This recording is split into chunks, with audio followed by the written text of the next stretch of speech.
ప్రశ్నిస్తే పగపడతారా? నిలదీస్తే నిందలు మోపుతారా? ఏంటి రేవంత్ రెడ్డి? ప్రతిపక్షంలో ఉన్నప్పుడేమో నాలుకకు నరం లేదు, ఏదైనా అడుగుతాడు. అధికారంలోకి వస్తే తాను చెప్పిన మాటలు తానే మర్చిపోతాడు. 7వ గ్యారంటీగా ప్రజాస్వామ్యం అంటూ ఎవ్వేవో మాటలు చెప్పారు. ఏంటి రేవంత్ రెడ్డి? అంటే రేవంత్ రెడ్డికి మతిమరుపు అనుకోవాలన్నా? రేవంత్ రెడ్డి గారు ప్రతిపక్షంలో ఉంటే ఒక మాట, అధికారంలోకి వస్తే ఇంకొక మాట. అంటే రెండు నాలుకల ధోరణి. ప్రజాస్వామ్యంలో ప్రశ్నించడమే పాపమా? ఒక చీటర్ ఇచ్చిన కంప్లైంట్ ను ఎలాంటి ఎంక్వైరీ లేకుండా ఎఫ్ఐఆర్ చేసి ఆరోగ్యశ్రీ ఎంప్లాయీ వంశీకృష్ణను ఫోన్ ట్యాపింగ్ కేసు అంటూ అరెస్ట్ చేశారు. ఆరోగ్యశ్రీలో పనిచేసే వ్యక్తికి ఫోన్ ట్యాపింగ్ తో సంబంధం ఏంటి? ఇక్కడే రేవంత్ అసలు కుట్ర కనబడుతుంది.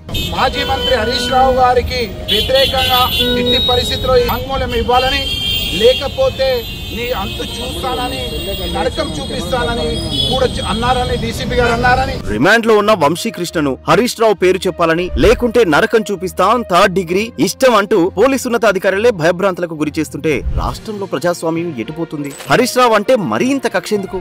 దొంగలకు సర్ది కడుతూ ప్రజానాయకుడు హరీష్ రావు గారిని కుట్రలో ఇరికించాలని కక్ష సాధింపు రాజకీయాలు ఎన్నాళ్ళు? హరీష్ రావుపై రేవంత్ రెడ్డికి కొడంగల్లో ఓడించాడనే కక్షనా, లేక ప్రతిక్షణం ప్రశ్నిస్తున్నాడనే పగన? తెలంగాణలో కొత్తగా కక్ష సాధింపు రాజకీయాలకు తెరలేపిన రేవంత్ రెడ్డి ఇది రాజకీయాల్లో మంచి సంస్కృతి కాదు. ఉద్యమంలో 100 కేసులు అనుభవించిన వ్యక్తి ఈ తుపేలు కేసులకు భయపడతాడనుకోవడం నీ అమాయకత్వం. అధికార గర్వంతో విర్రవీగుతున్న రేవంత్ రెడ్డి అధికారం ఎవ్వరికి శాశ్వతం కాదనే విషయాన్ని గుర్తు చేసుకుంటే మంచిది రేవంత్ రెడ్డి.